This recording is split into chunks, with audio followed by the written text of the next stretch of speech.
très dynamique, c'est très changeant.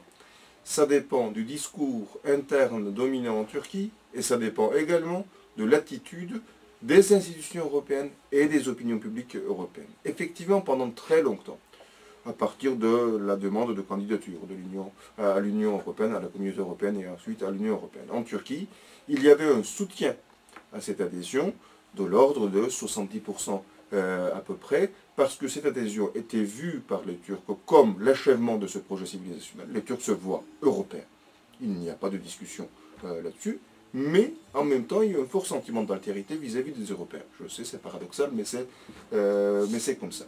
Et donc cette adhésion était vue comme l'achèvement d'un projet civilisationnel, mais aussi comme des intérêts financiers, économiques, plus de prospérité, etc., etc. À partir du moment où, en 1999, la candidature turque a été officialisée, et à partir du moment où l'Union européenne a demandé à exiger des choses à la Turquie, que l'opinion publique turque considère comme double poids, double mesure, dans la mesure où le même discours n'a pas été tenu pour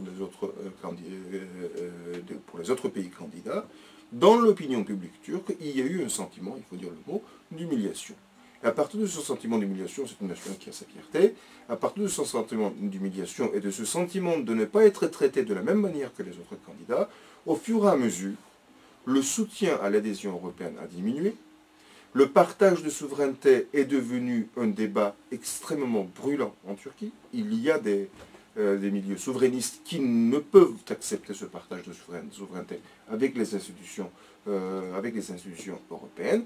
Et aujourd'hui, les sondages montrent que le soutien est descendu jusqu'à 45%. Donc les eurosceptiques, si j'ose dire, en Turquie, ont augmenté son temps en majorité.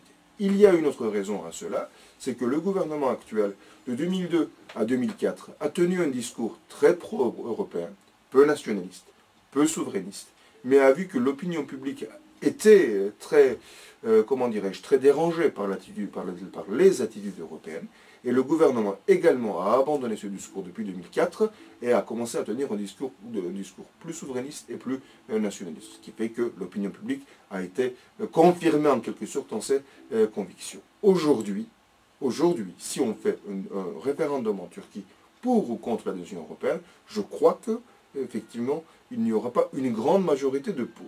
Mais, cela dit, les opinions publiques changent très rapidement. En Espagne, les élections ont été gagnées en 24 heures.